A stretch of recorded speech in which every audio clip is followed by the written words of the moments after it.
நம பார்வதி பதயே ஹர ஹர மகாதேவா.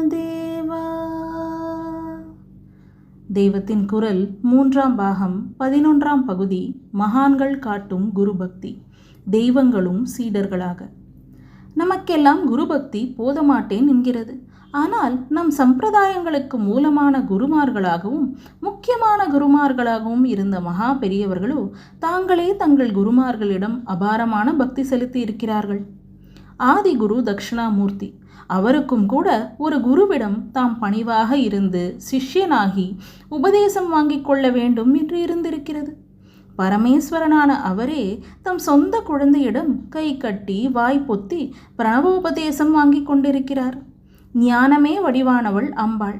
அவளும் பதியான ஈஸ்வரனிடம் சிஷ்யையாகி உபதேசங்கள் வாங்கி கொண்டிருக்கிறாள். அநேக ஆகம தந்திரங்கள் ஈஸ்வரன் அம்பாளுக்கு உபதேசம் பண்ணினவைதான். ஸ்ரீராம ராம ராமேதி ரமே ராமே மனோரமே சஹசிரநாம தத்துல்யம் ராமநாம வரானனே என்பதாக மும்முறை ராமநாமா சொன்னால் அது சஹசிரநாமம் சொன்னதற்கு சமானம் என்று ராமநாம மகிமையை சொல்லும் ஸ்லோகம் அம்பாளுக்கு ஈஸ்வரன் உபதேசித்ததுதான் என்று விஷ்ணு சஹசிரநாமம் அறிந்தவர்களுக்கு தெரிந்திருக்கும். ஜம்புகேஸ்வரம், திருவானைக்காவல் போன்ற பல க்ஷேத்திரங்களில் அம்பாள் ஈஸ்வரனிடம் உபதேசம் வாங்கிக் கொள்வதாக ஸ்தல புராணங்களில் இருக்கிறது.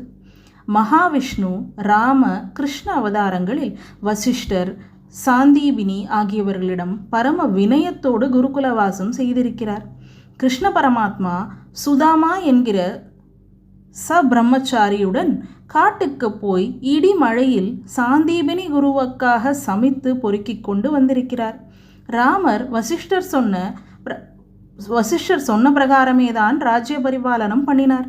ராஜ்யபாரம் பண்ண வரமாட்டேன் என்று சித்திரகூட பர்வதத்தில் அவர் பரதனோடு வந்த வசிஷ்டரிடம் மறுத்த போதும் கூட அவரிடம் எத்தனை பணிவுடன் தெரிவிக்கலாமோ அப்படியே செய்து அவருடைய சம்மதத்தை பெற்றபின்தான் இந்த முடிவை நடத்தி காட்டினார். குரு பரம்பரையில் தத்தாத்திரேயருக்கு ரொம்பவும் உன்னதமான ஸ்தானம் உண்டு.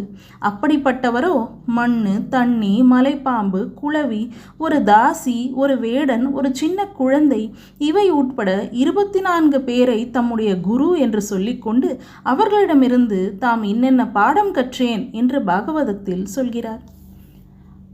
நம பார்வதி பதயே ஹர ஹர மகாதேவா.